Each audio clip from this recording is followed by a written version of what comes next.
Students, आपने सबसे पहले सॉल्यूशन का इंट्रोडक्शन देखा था, ठीक है। उसमें आप लोगों ने सॉल्यूशन की डेफिनेशन देखी थी, उसके कंपोनेंट्स की कंपोजिशन देखी थी कि कंपोजिशन क्या होती है, और वो तीनों तीन स्टेट्स में पाया जाता है, ठीक है।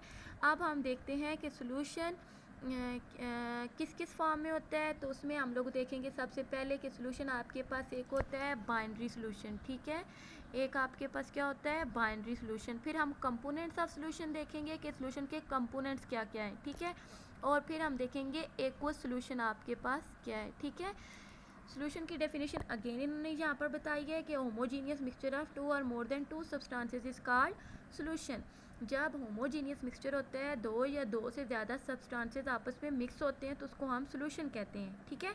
तो अब हम देखेंगे कि सॉल्यूशन आपके पास दो कंपोनेंट से मिलके बना है, तो हम उसको क्या कहेंगे कि जब सॉल्यूशन दो कंपोनेंट से मिलके बनेगा तो उसको हम क्या कहेंगे, बाइनरी सॉल्यूशन। बाइनरी में टू, ठीक है। तो जब सॉल्यूशन दो कंपोनेंट से मिलके बनेगा तो उसको हम क्या कहेंगे, बाइनरी सॉल्यूशन, ठीक है। बाइनरी सॉल्यूशन क्या है आपके पास, when two component mix, like salt को पानी में डालो या शुगर को पानी में डालो, ठीक है। तो यहाँ पर दो कंपोनेंट मिक्स हो रहे हैं। अब हम आते हैं कि कंपोनेंट्स हमारे पास क्या होते हैं। तो कंपोनेंट्स के आ जाएँ तो कंपोनेंट्स ऑफ सॉल्यूशन आपके पास दो होते हैं, ठीक है। एक आपके पास कंपोनेंट होता है सॉल्यूट और दूसरा कंपोनेंट आपके पास होता है सॉल्वेंट, ठीक है। अब सॉल्यूट की डेफिनेशन क्या है, सॉल्यूट आपके पास होता है small quantity and always dissolve, ठीक है। ये स्मॉल क्वांटिटी में होता है, इसकी क्वांटिटी कम होती है सॉल्यूशन के अंदर, और ये हमेशा उसमें हल होता है, ठीक है, डिज़ॉल्व होता है। जैसे 100 लीटर हम वाटर लेते हैं तो उसमें 2 कप शुगर हम डिज़ॉल्व करेंगे। तो यहाँ पर 2 कप शुगर, जो शुगर आपके पास है वो क्या है, आपके पास सॉल्यूट है, ठीक है। शुगर आपके पास क्या है, सॉल्यूट है। नेक्स्ट इसका कंपोनेंट आ जाता है आपके पास सॉल्वेंट, ठीक है। सॉल्वेंट की डेफिनेशन क्या है, लार्ज क्वांटिटी, ठीक है। वो कंपोनेंट जिसकी क्वांटिटी लार्ज होती है, ज़्यादा मकदार में होता है, and dissolve solute in it, और जो अपने अंदर सॉल्यूट को डिज़ॉल्व करेगा, ठीक है, जो अपने अंदर सॉल्यूट को डिज़ॉल्व करेगा।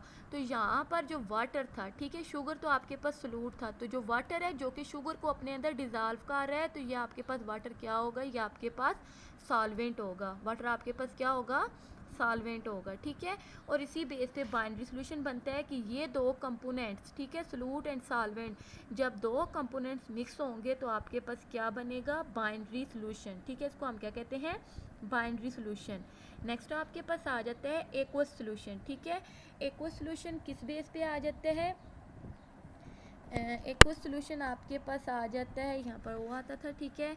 एक्वस सॉल्यूशन आपके पास आता है any substances dissolve in water called aqueous solution, like कोई भी सब्सटेंसेस हो, ठीक है, कोई भी सब्सटेंसेस हो उसको हम पानी के अंदर डिज़ॉल्व करेंगे तो आपके पास क्या होगा, एक्वस सॉल्यूशन ही बनेगा, ठीक है। क्या बनेगा, एक्वस सॉल्यूशन ही बनेगा।